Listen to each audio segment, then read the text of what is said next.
Ah, ah, ooh, yeah. Ah, ah, yeah. Oh, oh, oh. What's up, guys? I hope y'all are having a great day today, just full of so much positivity and happiness, dude. Or at least you're doing better than our boy ReviewTechUSA. 3, 2, 1, drop it.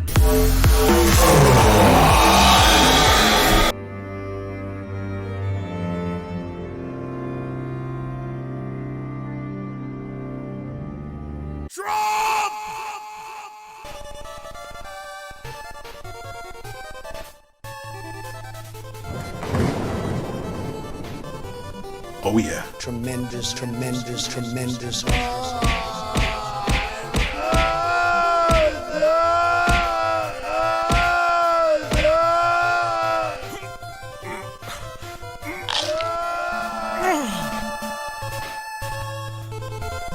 Now, as many of you know, I have been an avid viewer of ReviewTechUSA since about 2012, prior to the launch of the Xbox One and PlayStation 4. That's around the time that I found his channel, and I've been watching for the better part of 12 years consistently ever since then. I have witnessed the many different stages of ReviewTech's career over the years, whether it be the camcorder e-begging drama, the Big Cheese Crusaders, the Patreon controversy, to him going full-time with YouTube, and fast forward all the way to the recent drama he had when he fired his editor and that entire messy breakup, which initially I was actually on Rich's side in that entire drama. I think Rich had every right to fire his editor, and his editor at first, let me stress that, was being extremely over dramatic. So I don't think Rich has been entirely in the wrong at every step of the way, but he definitely has made his mistakes. But the common trend is that he's always persevered through those things, been able to maintain an audience, and has delivered the content that genuinely people do want to watch. Well, that of course has taken a completely left turn from the traditional ReviewTechUSA drama cycle, and this time it seems like Rich has just gone too far this time. He has taken the overly dramatic step of just outright deleting his channel entirely from the internet. And while Rich and I have definitely had our falling out in recent days, fucked up, but that shit. I know, and all the sexually frustrated edgelords like Griffin Gaming love it. Hey, Griffin, you're pushing 30 and saving yourself for marriage? You know what I call that? You're a fucking incel who just can't get any.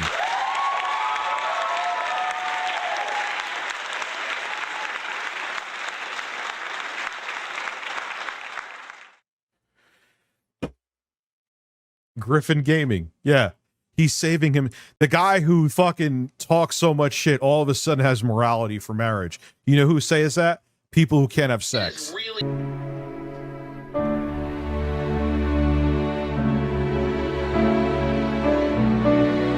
And just to add a little context to that clip, what made him melt down like that over me was just someone in his chat alerting him that I was watching the drama between him and his editor on my live stream. Now, keep in mind, when this occurred, I was still on Rich's side regarding the entire scenario, but just the mere mention that I dared to watch it led him to overreact and automatically assume the worst and start throwing out these insults towards me, someone who, keep in mind, at this time was on his side, which makes it even funnier, dude, but it gives you a glimpse into Rich's mental state in all of this, because the mere mention that I was just reacting to the content made him assume the worst immediately and proceeded to spurg out as a result. So I just wanted to add a little bit more context to it because it makes it even funnier. I mean, that's why I have it on my soundboard, man. It's hilarious. But yeah, it makes it even funnier, the fact that I was literally agreeing with him and he decided to just completely melt down over the fact that I was just watching it on my channel. Griffin Gaming. Yeah. He's saving him. The guy who fucking talks so much shit all of a sudden has morality for marriage. You know who says that? people who can't have sex. But despite that entire thing, I've always personally maintained the mentality that I have genuinely enjoyed his content when he focused on gaming news, you know, delivered that kind of like text-to-speech audio experience and just gave a brief overview and take on whatever the gaming topic of the day was. Like, I genuinely enjoyed that format of content. His videos were always short, sweet, to the point, and weren't filled with fluff. Now, in recent years, that definitely was not the case as much as it was in the past, but overall, I have maintained the fact that I do enjoy ReviewTechUSA's content, regardless what he has to say about me personally. I do think Rich is a talented content creator in the sense that he identified a niche, he had a great voice that was perfect for YouTube, and he stuck to the same formula that worked for a very long time. Now, up until recently, you could argue whether or not that's the case when he started doing the cock jokes every single fucking 3 seconds, you know, kissing his chicken, belching into the mic, and of course, the constant non-stop gay jokes and constantly obsessing over DSP on his live streams. Oh, and did I forget to mention the applause button spam too?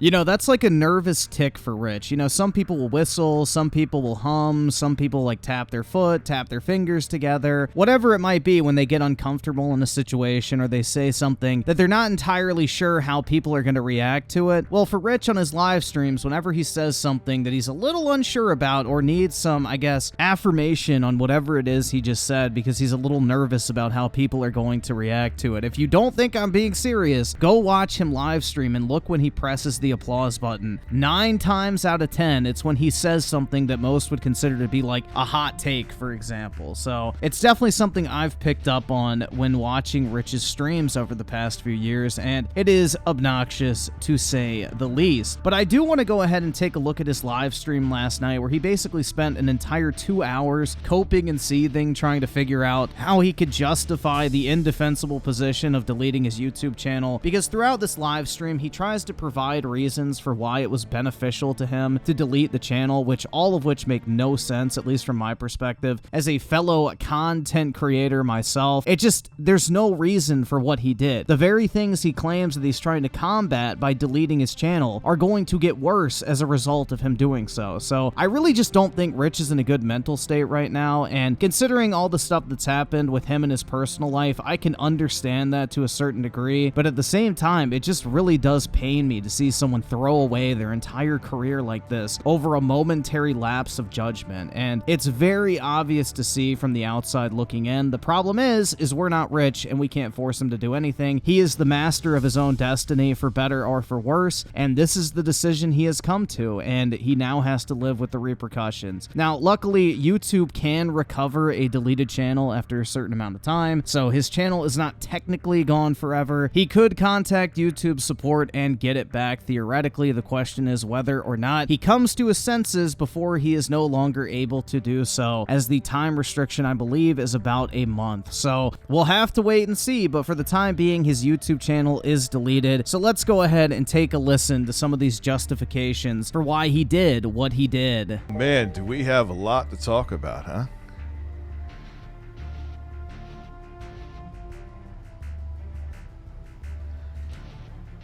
Can't get your account back, it's irreversible. Anyway, there's a lot to talk about. I'll wait for a few more minutes. Yeah, you can't get the channel back. It's over. Yeah, it's actually not over. You can reverse it. YouTube has recovered plenty of channels that have been deleted, as well as the videos corresponding to them when channels get hacked. So we know for a fact it can be done, but there is a time limit to where YouTube is no longer able to do it after a certain point. So if Rich does have a rare lucid moment, he might snap back to reality and decide, oh shit, I made a massive mistake. Let me contact YouTube support and get this channel back. But that takes him actually realizing the errors in his ways, which at this point, man, especially after this 2-hour live stream, good fucking luck. It's man, I have so much to say. The first thing I will say, and I will make this abundantly clear, that was not a, hey guys, I'm mad today, which I wasn't. I'm gonna shut down the channel.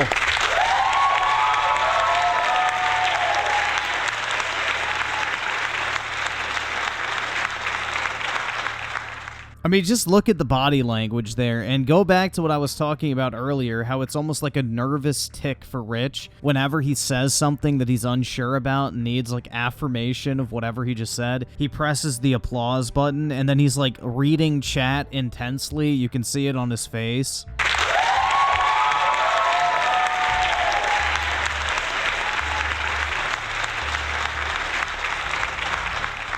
Yeah, call me crazy, but when I'm making a point in a live stream, I don't immediately press a soundboard effect and then go quiet for like 10 seconds, while I closely monitor the chat to make sure I didn't just say something controversial. It wasn't a stupid decision. That channel, you know what, there was a few straws that broke the camel's back with that. People that I was working with outside of here were like, hey, I checked out your YouTube comments and they were something. I'm like, oh God. And this is where we get into the logical fallacies here, guys, because, you know, he's worried about people looking up his YouTube channel and reading the comments. Well, now people are going to look up your YouTube channel. They're going to see nothing but troll content and people making fun of you and making crazy claims like you're an EDP 445, like you're a bad father, you rip people off, you're a scammer, all this other stuff. So you've basically now just put a massive magnifying glass on all the negative content surrounding your channel, because if anybody looks it up, they're not going to actually see the content you made over the years or your channel itself. They're only going to see the negative shit people are saying about you online. So this is a massive tactical miscalculation, which again, under every single circumstance he describes for deleting his channel and why it's quote-unquote beneficial, this is definitely not a fucking beneficial step if this is what you're trying to curtail. Secondly, had a clips editor. You could debate. She was great. Nothing but positive things to say about her.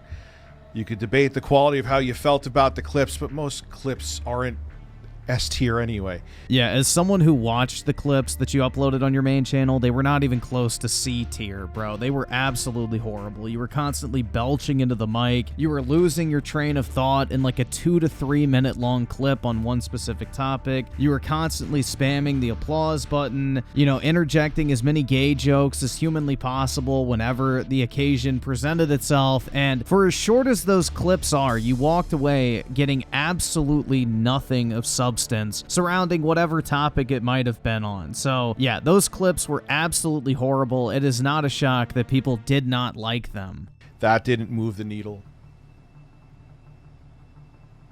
And mistakes I've made too.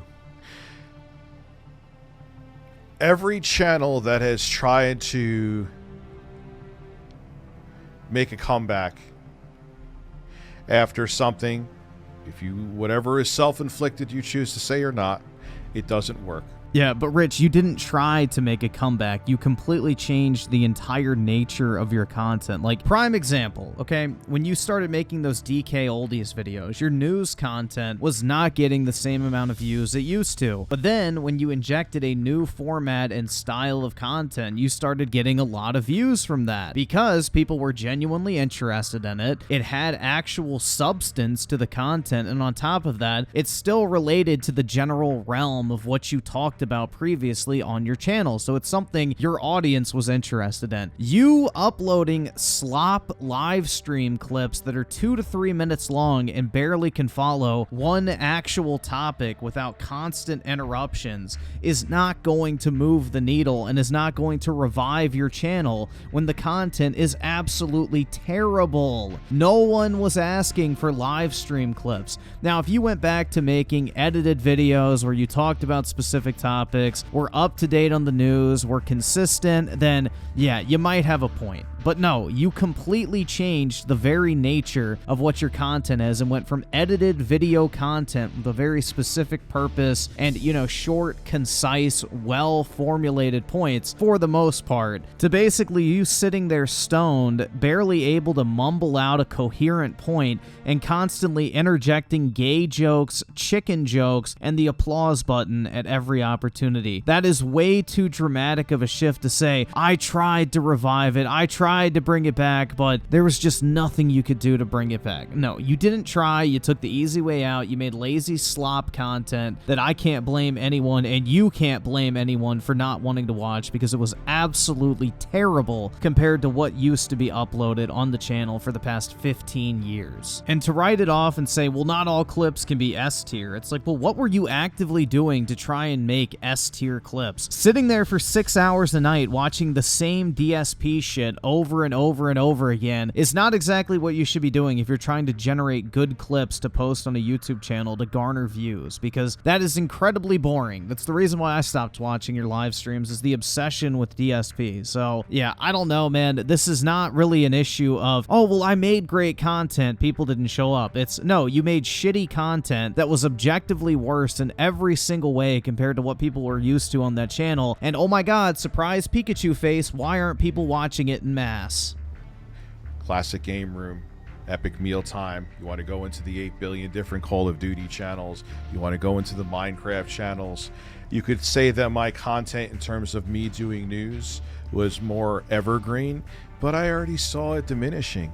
Yeah, pretty much everyone's channel when it comes to gaming anything is down nowadays, because there's just so many people doing it. But the problem is, Rich, is you still had a very dedicated and loyal fan base of people that not only enjoyed watching your streams, but also looked to you as their news source for the video game industry. It's like a daily habit. And I know this is one of the biggest complaints that I get about my channel, and trust me, this is definitely a prime example of the pot calling the kettle black. And trust me, I'm not that non-self-aware. So I do realize this is kind of hypocritical for me to say, but the biggest complaint I get with my channel is, why don't you make X type of video anymore? Why don't you upload as often as you used to? Why don't you make a video every day? I used to look forward to watching your content, and now you barely even upload. What happened, man? And well, the answer for me is very simple. I have a job, so yeah, I'm stuck doing something for like 10 hours a day. I don't really have a choice in that matter. If I have free time, I'll work on a YouTube video. I still try to stream every single night, but yeah, I have a job. So realistically, I have restrictions put on my life that do not enable me to do YouTube like I used to back when I was in college, and I only had to be in class for like 1 or 2 hours a day. While as Rich quit his job and made YouTube his full-time job, so he really doesn't have that same excuse. So a lot of people are just very upset because they got into the habit of watching Rich and used him for all these years as like their source of daily gaming news content. Well, now all of a sudden that's going away, and sure, the view counts might be getting lower. People have way more places to go. You have to be a lot more competitive nowadays. But Rich was still getting like 30 to 40,000 views per video, which is nothing to scoff at. If you make a 10-minute video that gets 40,000 views, that's still over $100 in ad revenue if you place mid-roll ads. So if he's making 2 or 3 of those videos a day, he's still making almost what, like $7,000 to $8,000 a month conservatively. And at the same time, while catering to that core audience, you can funnel them towards your streaming channel where you can do the stuff you're actually passionate about. The problem is with Rich is he didn't want to treat YouTube like a job anymore, which is what he made it, which is so idiotic, and why so many people don't have sympathy for him, because there are so many people out there, myself included, who don't like their job. They do it because they need to pay their bills. So it's very hard to look at someone like Rich, who does content creation for a living, and say, yeah, man, he should follow his dreams, he should do what he's passionate about, he should love every minute of content creation. It's like, no, most people don't love every minute of their job. So most people do the work that they're not passionate about because it allows them to make the money that they can spend to do what they're passionate about. So Rich has this really weird illusion in his head that content creation should never feel like work. It should only be fun 24/7, and every single thing you talk about has to be passion turned all the way up to the max, which really begs the question of, if he's doing stuff that he's passionate about primarily, why is he sitting on live streams for like 5 hours at a time, getting stoned, chugging seltzer, burping all the fucking time, spamming the applause button, and obsessing over DSP? Like, is that what he's passionate about nowadays? Like, I don't get it, man. It's just, there's a lot of contradictions, and there's a lot of reasons for why people don't have sympathy for him, which I totally get. As somebody who actually has a job and understands understands that you're not supposed to love every single fucking minute of it. It's hard to look at someone who made YouTube their job, which is incredibly easy by comparison to what most people do on a daily basis, and say like, wow, you can't make 1 or 2 news videos a day that would take like 1 or 2 hours of your time, especially back when you had an editor and he would literally research the videos for you, edit the videos for you, make the thumbnail for you, do the metadata for you. All you had to do was talk into a microphone for 10 to 15 minutes per video, and that was way too much work. Like, it's really hard to feel sympathy for someone like that, and it makes sense why people are angry with this decision, because it feels like basically a stab in the back type moment. And on top of that, deleting the entire back catalog of content that people loved over the years is just a further slap in the face, because they can't even go back and look at the videos that they might be nostalgic over or have good memories of or reminisce about the good old days, essentially. So it's not even that he just quit, it's that he deleted the entire channel as well at the same time. And to be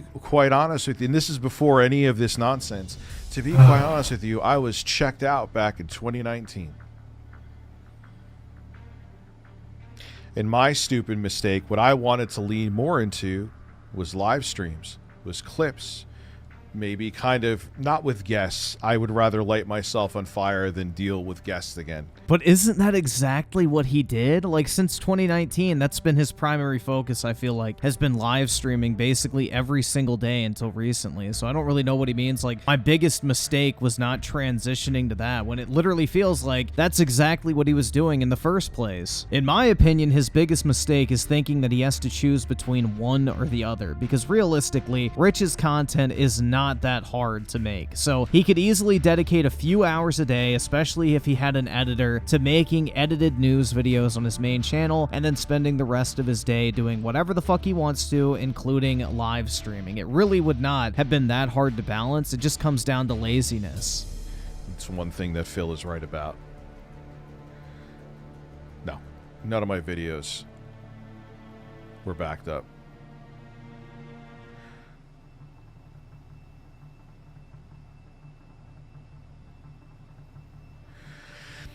When I was pumping, my channel has been stagnant.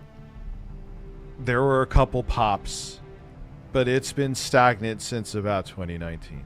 I don't really see what the problem is with that, though. It's like, okay, I have a YouTube channel, I have a winning formula, I'm making content, people are watching it, I'm making money, I can do side projects with my free time because I have an editor that does all the heavy lifting for me. Like, why not just operate ReviewTechUSA as is, and then do all the other shit that you're passionate about on the side? You don't have to stop doing one thing because it's stagnant. Imagine if McDonald's was like, oh my god, guys, our profit didn't go up this year, we're gonna fucking close down all the restaurants. Like, that's just idiotic. There's money to be made. McDonald's will not shut down until the last restaurant is no longer making money. It's just excuse after excuse to justify this obviously stupid decision, man.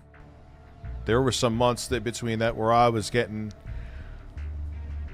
maybe decent viewership or decent growth, but it was few and far between. And I was, every year, I was struggling to get 60% of what I was getting viewership-wise.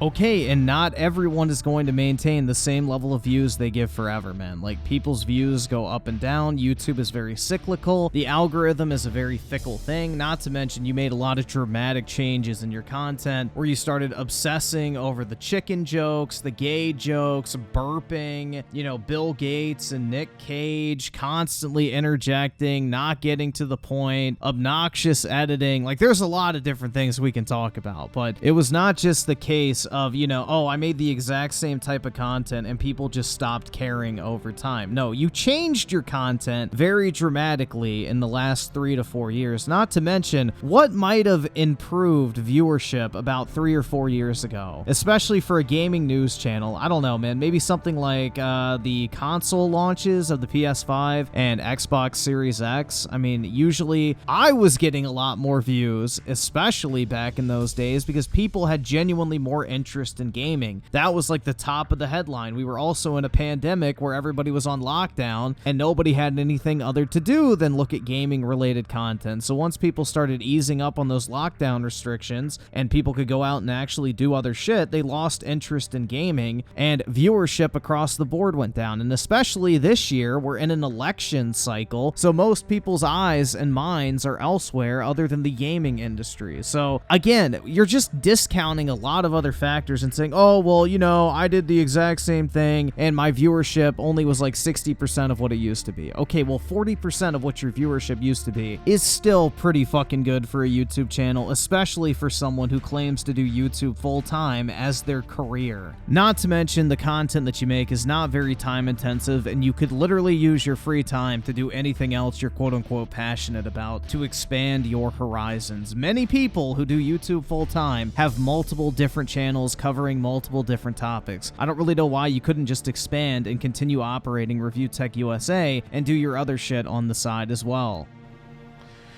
And here's the most important thing. How do I feel about the decision? Is what you're wondering. How do I feel about this decision that I teetered on and was going to see if the clips turn, like I said, maybe brought in a few more people. Maybe that. How do I feel about it? I feel fucking great.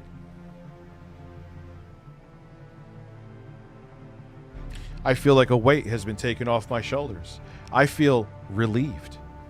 Yeah, I mean, that's how most people feel when they quit a job because, you know, they no longer have to do it. But then reality comes crashing down very quickly that, hey, I actually needed that money to survive. So yeah, everyone loves the idea and everyone probably feels great when they finally tell their shitty boss to shove it or whatever and they quit a job they hate. But the reality sets in very quickly that, oh shit, now I have to do something else. So I think this is going to be a very short-lived sense of excitement and celebration for old Richard over here.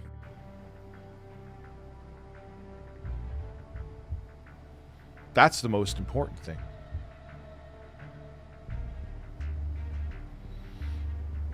Dude, let me keep it real with you. I'm going to let you in on a secret.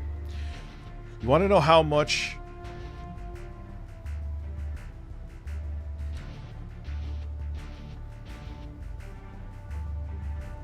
I'm looking, Jesus, man, the comments. You want to know how much that, oh yeah, good point. You want to know how much that channel made in the past 30 days with clips going up? $600. That passive income.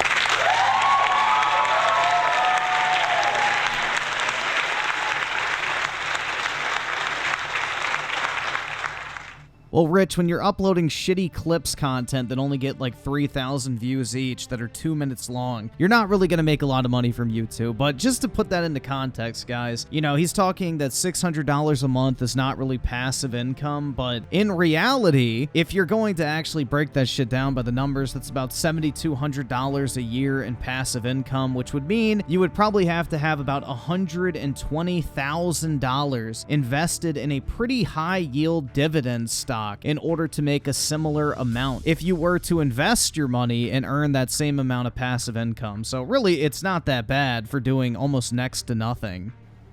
You know, and I saw some comments from other creators too.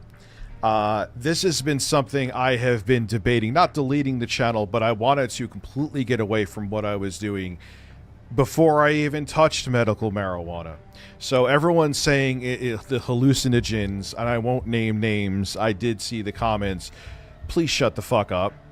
Yeah, it's not the hallucinogens in weed, bro. It's the fact that weed makes you lazy, complacent, and gets rid of all sense of drive and ambition. It makes you a fucking mellowed out loser that wants to do absolutely nothing, especially when you're using it on a regular basis multiple times a day, like you are, Rich. Every single stream you get on, you're high off your fucking gourd. You probably take it multiple times throughout the day. So, yeah, no, it is definitely the weed. Weed is known to kill your motivation and make you lethargic. Not to mention, you're already pretty lazy by nature, obviously, so it's not really going to do you any service in that regard. So I think it's completely idiotic to try and write off the fact that, hey, you know, weed has nothing to do with it, man. Weed is not the thing that's killed any and all motivation in my life, when I guarantee you pretty much everybody watching this video has known somebody who has basically suffered a similar side effect of chronic, no pun intended, weed use, where they just lose all ambition, they lose all motivation in life, and they just get really complacent and lazy, and all they want to do every day is get high. I knew several people in high school who had everything going for them. They got into great schools, they were really smart, they had great grades, they had their career all planned out, they knew what they wanted to do in life, they got to college, became massive stoners, dropped out, failed all their classes, and are now living back at home with their parents, approaching their 30s, but they still managed to work a part-time job, earning just enough money to get high every single day. So I have seen this firsthand on the extreme side of things when people suffer from weed dependency. I won't even say addiction, it's dependency. You need weed because you use it to self-medicate your mental issues. And weed, as a side effect, is known to make people lethargic, lazy, and unmotivated. That is just the science, bro, and you are not exempt from that shit. But nice straw man to say it's a hallucinogen and try and write off any and all valid concerns that people have with an obvious use of substance that you demonstrate on every single live stream. I know what you're talking about. I wanted to get away from I was faking the funk. I wanted to get away from doing that for years.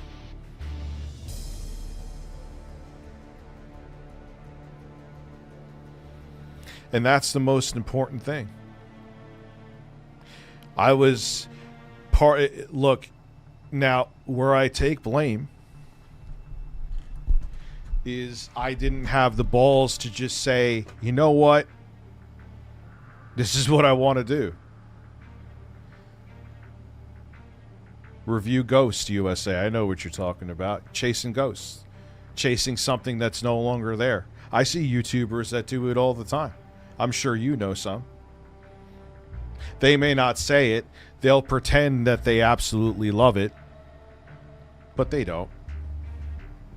Yes, Rich, because they treat it like a job, because it's their career. They do it to put food on the table, money in the bank account, and then they can use their free time to do what they're actually passionate about. I don't really know why this is such a hard concept for them to grasp. Like, everybody on this platform, I hate to break it to you, is not ultra passionate about the content they create. Like, most people do this shit because, one, they start off with a genuine interest. It slowly turns into a job and starts to feel like a job, but they keep doing it just like everybody else in the real world who also has a job, because you need to provide for yourself, your family, and in order to meet your basic needs as a human being. I don't really understand why he has such a hard time accepting the fact that, you know, this doesn't have to be something you're extremely passionate about 24/7. You use it as a vehicle to provide what you need for yourself, so then you can take your free time and do what you are passionate about. I don't like my job, but guess what? I still show up every single morning, sign in, because I need the money to live. Do you think the motherfucker putting your fries in the fryer at McDonald's is super passionate about fast food? I guarantee you not. They're doing it because they have to.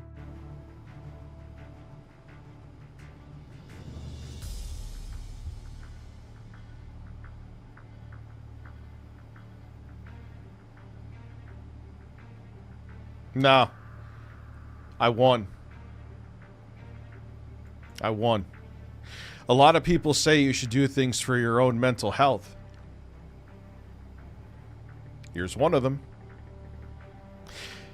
It was funny, too. Didn't want to go back on Twitter.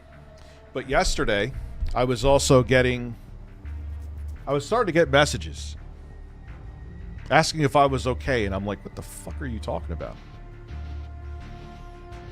And then intro guy came to me and said, dude, are you okay? Like, everyone said that you committed suicide.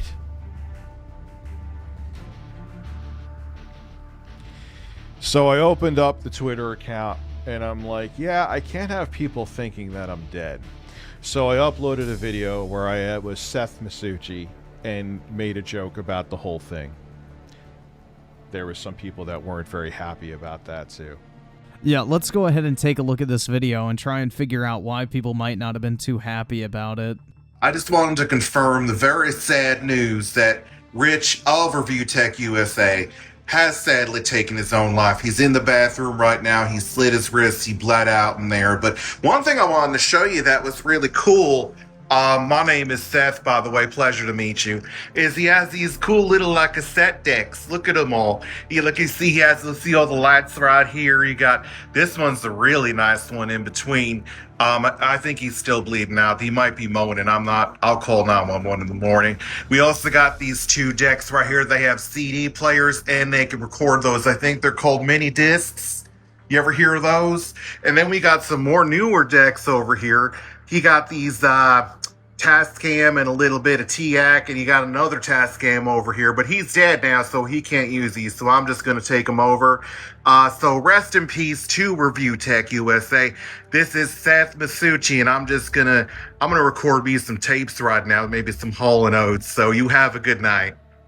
Yeah, so the caption to that video read, "I am here to share the terrible news that Richard Masucci of ReviewTechUSA has sadly passed away today. Please keep his family in your thoughts and prayers. Thank you." And well, a lot of people, which the comments I flashed on screen during the video, were saying that, dude, this isn't cool to joke about. I had the audio on mute at first because that's what Instagram defaults to, so I thought this was serious. So a lot of people were very upset by this, and plus, Rich has heavily catered towards the lefty audience and the mental health audience a lot, so this probably wasn't a smart idea given the demographic of people that watch his content and are fans of it at this point. But yeah, I mean, honestly, I don't really have a problem with it. It obviously was a joke, and personally, I'm not really one to clutch my pearls over humor, whether it be about suicide, racism, homosexuality, you name it. Like, I really don't care. It doesn't matter to me. So I'm not going to be a pearl clutcher and morally grandstand in this scenario, but for a dude who morally grandstands all the time and has cultivated this type of audience that cares about this type of shit, you know, it's kind of hypocritical and a very bad look for Rich to be pulling this type of shit when people were genuinely concerned about him. So that's the video that he's referring to.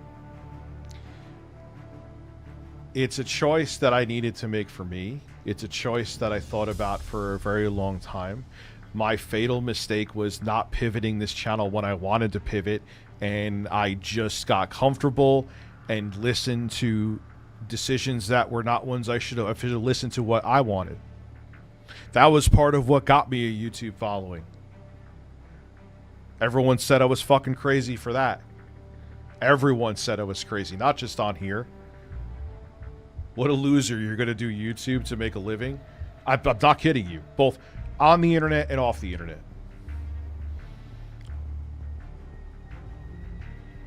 I've gotten that a lot. Where people, not saying that I haven't been given a lot of good choices and good advice throughout the years. But when something I feel is like really here and I don't listen, it always ends disastrously. Yeah, I don't really know how to describe this other than ending disastrously. You deleted a 1 million sub channel for really no reason whatsoever, and you're like trying to scrape together these excuses for why it was justified to do so while putting in absolutely zero effort to maintain it. But on top of that, people calling you crazy for quitting your wagey job where you're making less money than you were making on YouTube at the time to go and pursue YouTube full time is not really comparable to people calling you an idiot for deleting the main source of your income over the past 15 years and the very reason why people even know who the fuck you are at this point. So those are not really two comparable scenarios. Leaving one job for a better paying job is not really in the same ballpark as just basically deleting your sole source of income in a sense for the past 15 years. So that's a little bit different in terms of severity, bro. So it's not just really one of those, oh, well, you know, some people gave me good and bad advice over the years. No, I'd say that's pretty universally agreed upon advice that you should not have deleted your YouTube channel, and I guarantee you any content creator or non-content creator would tell you the exact same thing. Alright, so I think we've heard enough of the excuses. I mean, this is a 2-hour live stream and we're only like 8 minutes in at this point, so I am not going to be doing a play-by-play analysis of this thing. We would be here literally for like 10 plus hours, but let's go ahead and hear what Rich's game plan moving forward is when it comes to the future of his YouTube channel. My YouTube channel, Jesse, my YouTube channel is gone. my main one, and that's fine. I'm gonna start going into grown man shit. Current events, politics.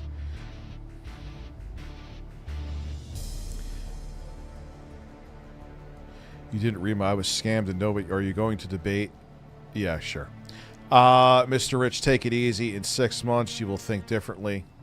No, I won't. I really find this particular moment funny, especially considering the fact that over the years, ReviewTech made at least 20 videos pontificating about how normal it is for adults to play video games, how it shouldn't be stigmatized, how a grown adult should have no issue with another grown adult playing a video game because it's comparable to watching TV or watching the news or whatever it might be. So I just find this really ironic that he's considering, you know, news and politics to be grown man shit versus talking about gaming news and technology. So just another level of hypocrisy that I wanted to pick out of this entire thing that I thought was kind of interesting. But given his history of pontificating about that exact issue, I thought it was worth bringing up. But aside from that, it's like a broken record at this point. It's constant excuses. It's constantly saying he did the right thing. He's not going to regret it. Everybody else except him is wrong, blah, blah, blah. Like, he's obviously in the midst of what I would consider to be either a midlife crisis or a manic depressive episode where he just feels like nothing matters. And I think in 6 months, he is going to look back on this and be completely just appalled with the decision making he made at the time. I mean, he still does have time to reverse the decision to delete his YouTube channel, and I would strongly encourage him to do so because nothing can be gained by deleting your channel. Everything you're worried about is only going to get worse. And if anything, you have the channel if you ever want to decide to do something with it. If you don't want to do anything with it, it can literally sit there and rot and do absolutely nothing, but at least the option remains. You literally gain nothing except boosting the very people you don't want others to associate with you by deleting your channel, because then your channel's not the first result anymore. It's all the auxiliary content surrounding it. So I don't know, man. This really just feels like the equivalent of a midlife crisis of a guy who's not very happy with where he is in life at the moment and is desperate to try and find a change, but is looking in all the wrong areas to change it. So I don't know, guys. Let me know your thoughts on this entire thing in the comments section below. I am definitely interested to hear your take on the very sudden downfall and complete deletion of the ReviewTechUSA YouTube channel. It is kind of bittersweet, man. I mean, not really sweet, but you get the point. I used to watch Rich almost on a daily basis, so it is kind of sad to see the channel go, and it is sad to see him in this current state because, you know, even given that he doesn't like me now, I still liked his content overall, and I think it is a net negative that he will not be producing that type of content moving forward. So my personal issues with the guy aside, I don't like to see anyone go down a self-destructive path. I genuinely want to see people do well and make the right decisions, and this is definitely not one of them. So time will tell whether or not he lives to regret it or not. I guess we'll have to wait and see. You know, Rich is nothing if not known for flip-flopping, so who knows? The channel might be back tomorrow, but I just wanted to bring you guys my thoughts on his Cope and See the stream that he did last night around this entire topic. So yeah, let me know your thoughts on this in the comment section below. If you made it to the end of this video, big ups to you, man. If you could drop a like on it, I would greatly appreciate it. And you know, as always, I do want to thank you all so much for taking the time out of your day to check out this video and for all the recent support as well. You guys are the fucking best. But with that shit said, I will catch you guys next time. And no, don't worry, I'm not deleting my channel.